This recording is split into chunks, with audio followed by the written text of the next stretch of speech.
5ই August অভ্যুত্থানের পর থেকে মাহফুজ আলম বাংলাদেশের সবচেয়ে আলোচিত চরিত্রগুলোর একটি এবং আপনি যাই বলুন না কেন তিনি জুলাই অভ্যুত্থানের অন্যতম প্রধান নায়ক এবং অন্যতম প্রধান স্থপতি। মাহফুজ আলম সরকারে ছিলেন, তথ্য উপদেষ্টার দায়িত্ব পালন করেছেন এবং এটা খুবই স্বাভাবিক যখন তারা কেউ এরকম একটা সরকারি দায়িত্ব পালন করে তখন তার নানামুখী সমালোচনা হয়। মাহফুজ আলমেরও অনেক সমালোচনা হয়েছে, বিশেষ করে তার নানা বক্তব্যের, এবং আমি নিজেও তার কিছু কিছু বিবৃতি সমালোচনা করেছি। তো মাহফুজ আলম কয়েকদিন আগে উপদেষ্টার পদ থেকে পদত্যাগ করেছেন এবং তিনি আবার জনতার কাতারে ফিরে এসেছেন। তার এই নতুন জীবন কেমন হয় নিশ্চিতভাবেই সেটার দিকে সবার দৃষ্টি থাকবে এবং আমরা তার প্রতি শুভকামনা জানাই। তো মাহফুজ আলমের নতুন এই জীবনের শুরুতে ইনকিলাব মঞ্চের একটা প্রতিবাদ সমাবেশে তার দেওয়া বক্তব্য নিয়ে বিপুল আলোচনা হচ্ছে। মূলত আসলে হাদিকে যেভাবে নিষ্ঠুরভাবে গুলি করা হয়েছে হত্যার জন্য, সেটার প্রতিবাদেই এই সমাবেশটা আয়োজন করা হয় এবং এখানে বিএনপি ছাড়া আসলে বড় রাজনৈতিক দলগুলোর বেশিরভাগ নেতারা এই বক্তব্য রাখেন।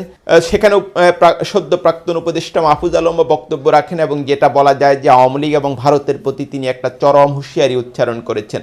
একটা কথা তিনি বলেছেন যে আমাদের গায়ে, আমাদের বলতে তিনি জুলাই অভ্যুত্থানের অংশীদারদের কথা বলেছেন যে গায়ে হাত তোলা যাবে না, আমাদের একটা লাশ যদি ফেলা হয় আমরাও লাশ নেব। এবং আমি যেটা দেখলাম যে জুলাই অভ্যুত্থানের আরেক নায়ক হাসনাত আবদুল্লাহ এই বক্তব্যের খুব সমর্থন করছিলেন। আরেকটা কথা মাহফুজ আলম বলেছেন যে 5ই আগস্টের পরই তারা যদি চাইতেন তাহলে বাংলাদেশে আওয়ামী লীগ নেতাকর্মীদের সকল বাড়িঘর ঘুরিয়ে দিতে পারতেন, কিন্তু তারা সেটা করেননি।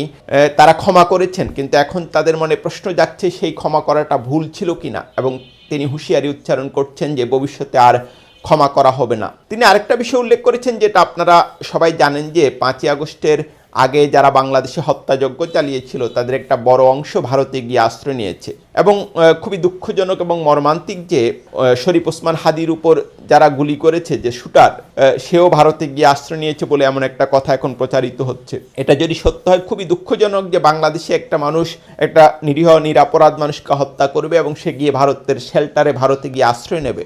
এটা আসলে প্রতিবেশী সুলভ কোনো আচরণ নয় এবং আমরা যেটা দেখছি যে শেখ হাসিনা সহ আওয়ামী লীগ নেতারা ভারত থেকে প্রতিনিয়ত বাংলাদেশে হত্যার উস্কানি দিচ্ছেন। মাহফুজ আলম সেটা উল্লেখ করে বলছেন যে আমাদের যে লড়াই, সেটাকে যদি আমাদের ভূখণ্ডের বাইরে নিয়ে যাওয়া হয় তাহলে আমাদের যে মুক্তি সংগ্রাম সেটাও আমরা বাংলাদেশ ভূখণ্ডের বাইরে নিয়ে যাব।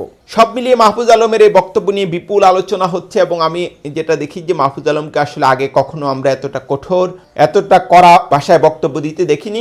এখন যেটা দেখা যাচ্ছে যে রাজনীতির ময়দানে ফেরার পর মাহফুজ আলম খুবই হার্ড লাইনে আছেন এবং বিশেষ করে আওয়ামী লীগ এবং ভারতের প্রতি তিনি একটা কড়া বার্তাই দিয়েছেন।